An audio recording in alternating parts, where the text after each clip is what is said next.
Hey guys, how's it going? Hope you're doing well. My name is Crown, and today I'm going to read you some very interesting stories that I hope that you're gonna love. And now, without further ado, let's go!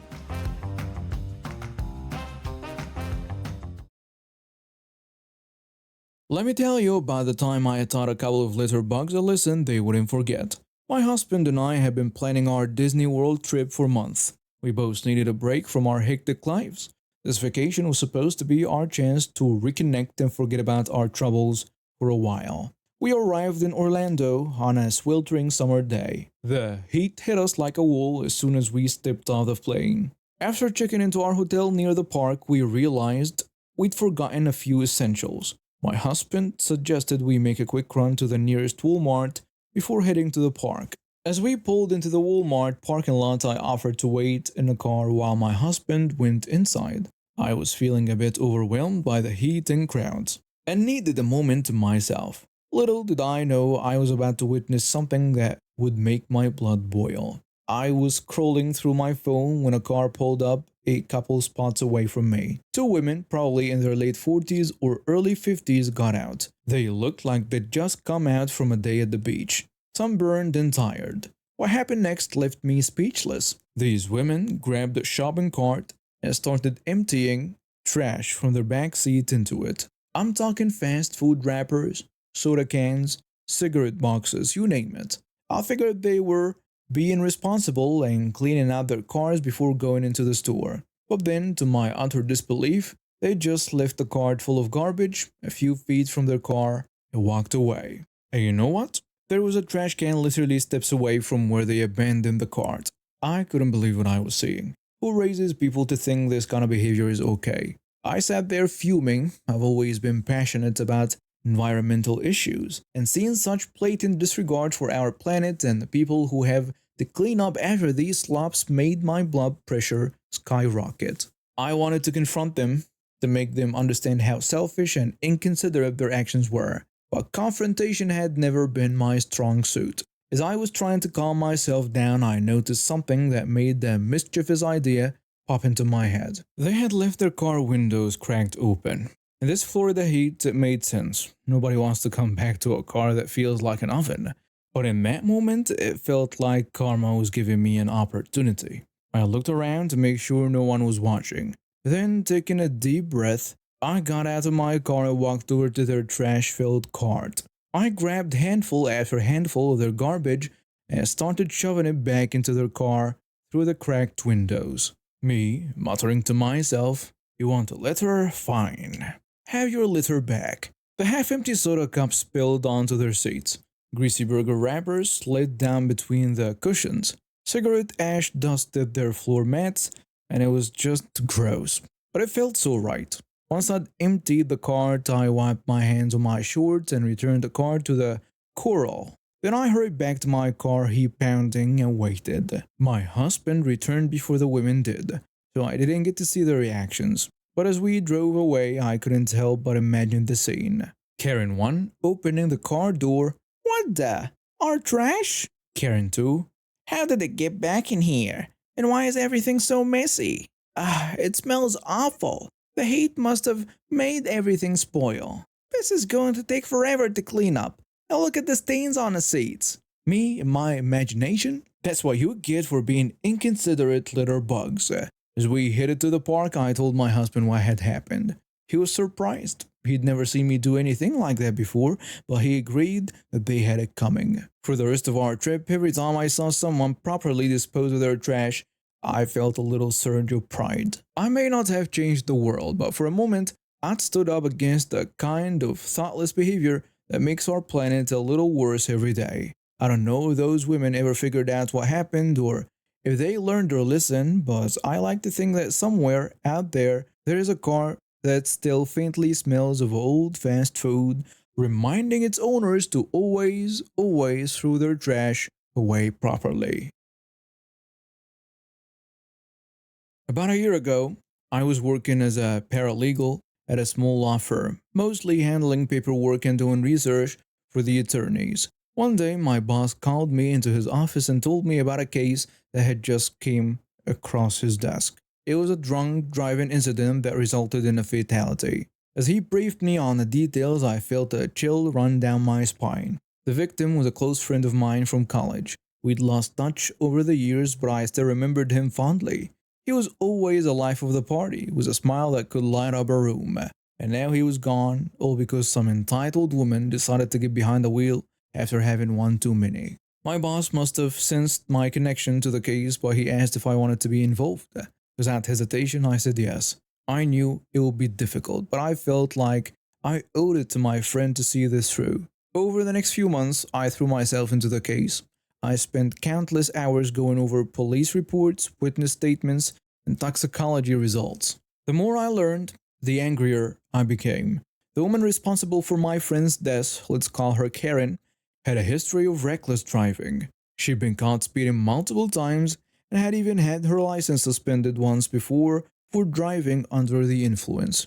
As the trial approached, I found myself spending more and more time at the courthouse. That's how I first encountered Karen and her family. They were a loud, obnoxious bunch, always complaining about how unfairly they were being treated. I overheard Karen's mother once saying how her daughter was too pretty for prison, and how the whole thing was just a big misunderstanding.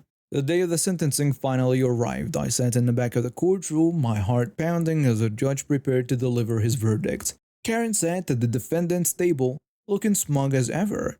Her family filled the first two rows behind her, all wearing matching t-shirts with Karen's face printed on them and the words "Free Our Angel" in bold letters. The judge cleared his throat and began to speak. In light of the evidence presented and the severity of the offense, I hereby sentence the defendant to 15 years in state prison with no possibility of parole for the first 10 years. The courtroom erupted. Karen's family jumped to their feet, screaming and yelling. Karen herself looked shell-shocked as if she couldn't believe this was happening to her. Karen's mother, "This is an outrage. My baby didn't do anything wrong." Her father, "You can't do this. Do you know who we are?" The judge banged his gavel, trying to restore order. Silence in the court. Any further outbursts will result in contempt charges. But Karen's family wasn't listening. They were too caught up in their own sense of entitlement and disbelief. That's when things really went off the rails. Karen suddenly stood up and made a break for the door. Two court officers moved to intercept her, but her brother body-checked one of them, sending him sprawling. Karen's brother, "Run, sis! We'll hold him off." It was like watching a badly choreographed action movie. Karen's cousin started throwing punches at anyone in uniform, while her parents tried to form a human barrier between her and the officers. The rest of us in the gallery sat in stunned silence, unable to believe what we were seeing. A court officer says, "We need backup in courtroom 3. Repeat, backup in courtroom 3. I watched as Karen almost made it to the door, only to be tackled by a quick-thinking bailiff. She went down hard, screeching like a banshee. "Get your hands off me! Don't you know who my father is?" Her family's efforts to rescue her were equally unsuccessful. Within minutes, additional officers poured into the courtroom. They efficiently subdued Karen's relatives, though not without a struggle. I saw Karen's mother actually try to bite an officer who was handcuffing her. "You can't arrest me. I'm a taxpayer." In all the chaos, I almost missed what happened next. One of the Karen's cousins, a wiry guy with a wild look in his eyes, somehow slipped past the officers and he made a beeline for the judge's bench, leaping over it with surprising agility. "What in the world?" the judge says. The cousin grabbed at the judge, who tried to fend him off with his gavel. There was a brief scuffle and I saw a flash of something metallic. A sharp object. Maybe something that broke during that chaos. The judge stumbled backward, his robes torn and a thin line of red visible on his cheek. Thankfully, the officers were on cousin in seconds. They dragged him off the bench, disarming him and pinning him to the ground. The judge stood there looking both shaken and furious. The judge says, "I want every single one of them charged with contempt of court, assaulting an officer, and attempted escape. And add attempted assault on a judge for that last one." As the dust settled, I looked around the courtroom in disbelief. Karen and her entire family were in handcuffs, being led out by a small army of officers. The judge was being tended to by a paramedic, though his injury didn't look serious. The other spectators were murmuring among themselves, clearly as shocked as I was by what we just witnessed. Over the next few weeks, I followed the aftermath of the courtroom fiasco closely. Karen's sentence was increased due to the escape attempt, and her family members were all charged with various offenses related to the incident. They tried to argue that they were just protecting their loved ones, but the video evidence from the courtroom cameras didn't do them any favors. In the end, Karen's parents each got 5 years for their role in the attempted escape and for assaulting officers. Her brother and the cousin who attacked the judge both received 7 years. The rest of the family members involved got sentences ranging from 2 to 4 years, depending on their level of participation in the chaos. As for Karen herself, her original 15-year sentence was extended to 20 years, with no possibility of parole for the first 15. The judge, who had recovered quickly from his minor injury, made it clear that he was making an example of her and her family. The judge says, "This court has never seen such a blatant disregard for the law and sanctity of these proceedings. Your actions have not only shown a complete lack of remorse for the life you took, but also a dangerous belief that you are, somehow, above the consequences of your actions. This sentence should serve as a reminder that no one is immune to justice." Sitting in that courtroom watching Karen and her family being led away in chains, I felt a complex mix of emotions. There was satisfaction, certainly, at seeing justice served for my friend, but there was also a deep sadness for the life lost, for the lives ruined by one terrible decision, and for the toxic entitlement that had led to this whole sorry affair. As I left the courthouse for the last time, I couldn't help but think about my friend. I hoped that wherever he was, he could rest a little easier, knowing that the person responsible for his death was facing real consequences, and I made a silent promise to honor his memory by working to make sure others didn't make the same deadly mistake Karen had. The whole experience changed me. I decided to go to law school, determined to become a prosecutor and fight for justice for victims like my friend. It wouldn't bring him back, but maybe it could prevent other families from going through the same pain. After finishing college, I had trouble finding a job in child development. I started working at Kids Zone to get some experience. At first, I thought it was just a temporary job, but I ended up liking it. I enjoyed making a fun place for kids to play, and I had good co-workers. One Saturday, something big happened. I was working in the toddler room, which is only for kids under 3 years old. A woman came with 2 kids, a toddler, and an older child about 5 or 6.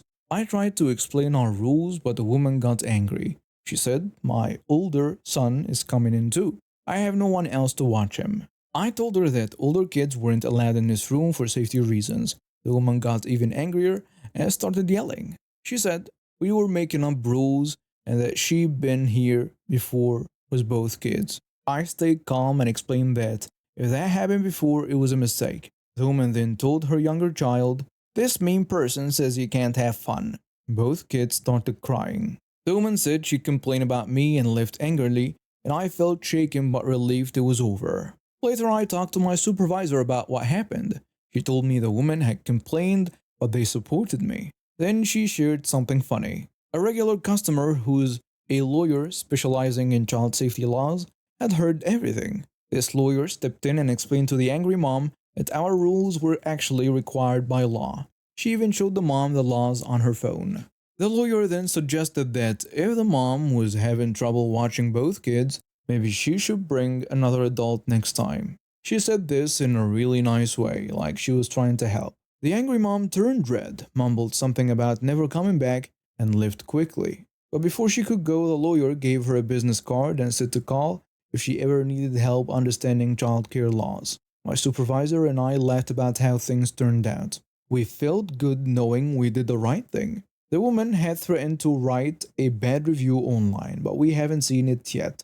If she does, it'll just show how seriously we take kids' safety. This experience taught me that sometimes doing the right thing can be hard, but it's always worth it. It also showed me that there are good people out there who will stand up for what's right, even for strangers.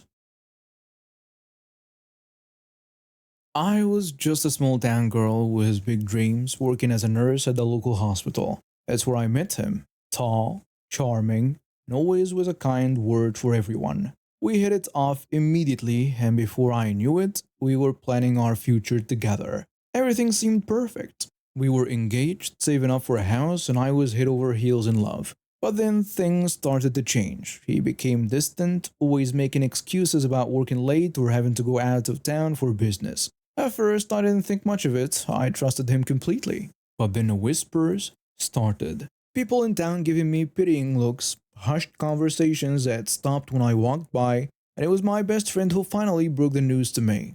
Hey, I need to talk to you about something. It's about your fiance. What about him?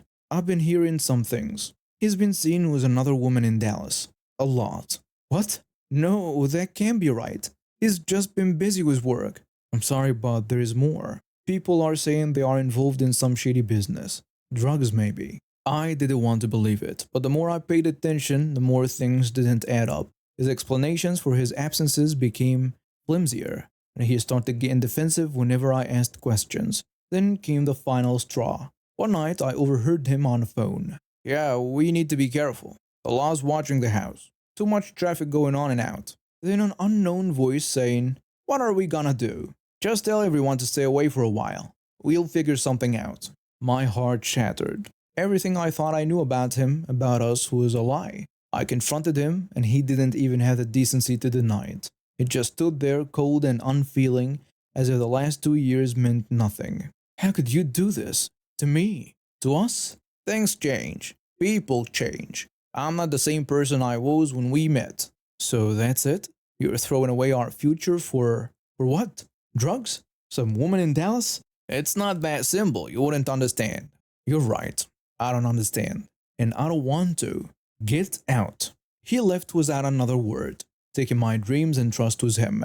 I was devastated, angry, and felt like a fool. How could I have been so blind? But as the days passed, that sadness turned into something else.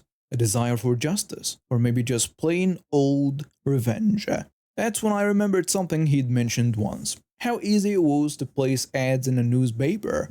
You could just call it in and be billed later. A plan started forming in my mind. It was risky, maybe even a little crazy, but I was past caring. I called a newspaper and placed an ad. I'd like to place an ad for 10 days, please. Certainly. What would you like it to say? Estate sale. Early birds welcome. Everything must go. And put this address. I gave them his address in Dallas, a house where he and his new girlfriend were supposedly running their drug operation, a house that was under police surveillance. For 10 days, I imagined the chaos. People showing up at all hours, thinking they were getting a bargain at an estate sale. Big constant traffic in and out of a house that was supposed to be lying low. And him, unable to stop it without drawing even more attention.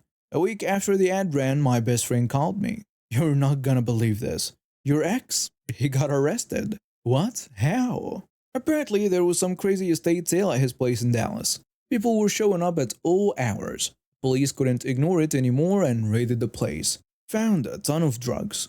Oh my god. That's... wow. Wait, did you have something to do with this? Me? No, of course not. Just karma, I guess. I hung up the phone. Part of me felt guilty for potentially putting innocent bargain hunters in danger. But another part, the part I was only just getting to know, felt satisfied. He had made his choices and now he was facing the consequences. As for me, I decided it was time for a fresh start. I quit my job, packed my bags, and headed out of town. No more small town drama, no more living in the shadow of betrayal. It was time to write my own story. One where I was a hero, not the victim.